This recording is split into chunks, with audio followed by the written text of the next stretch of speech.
electrics, for the most part, vintage is 1965 and earlier. And the true vintage acoustics that really bring serious money are pre-World War II. And my advice, if somebody is buying, is to look at major brands, Martin and Gibson and Fender, and study what made those good. And if you can afford to, get the model of your choice from one of those famous makers. Finding the ultimate K or harmony is not the answer to being a collector.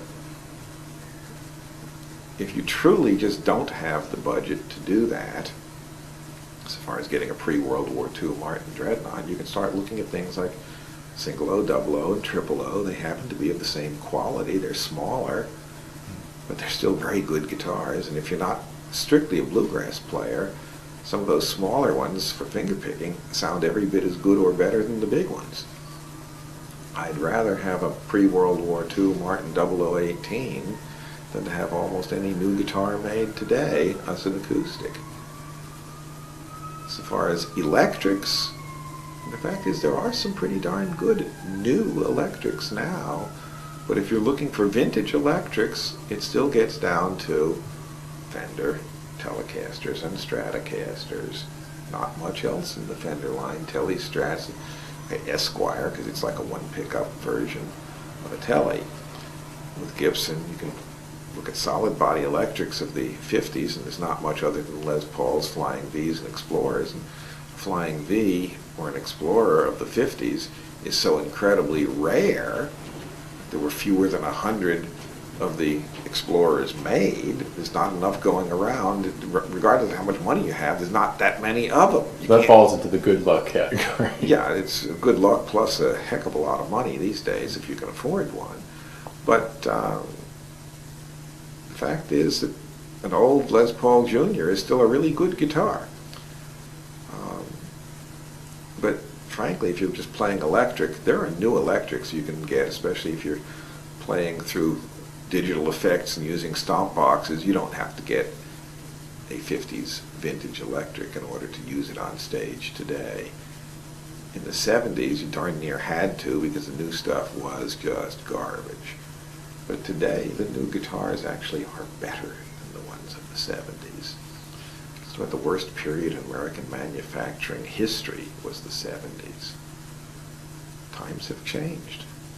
And today, in 2007, there's actually quite a few good new guitars. There are more good guitar builders today than ever before in the history of the instrument.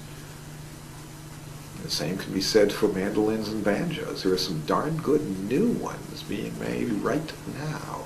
Are they better than the absolute best of the golden era vintage? No. But they're darn good.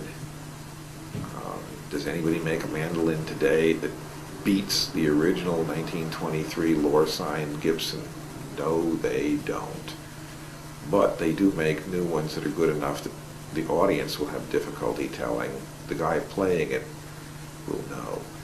It's sort of like you can watch a Ferrari being driven down the street, and you may not realize just what it feels like to the guy behind the wheel, but the guy behind the wheel can feel the difference.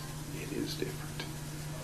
And the original good, true, great vintage guitars just exude soul and personality, and it is something that the player can tell the difference.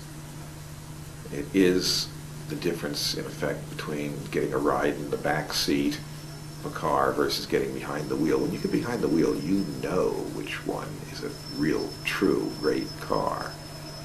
You may not really realize it near as much sitting in the back seat, or even sitting in the passenger seat up front.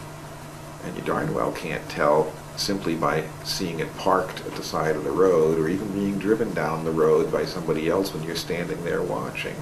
But if you're behind the wheel, you can tell the difference, and the good guitars, banjos, and mandolins are very much like that.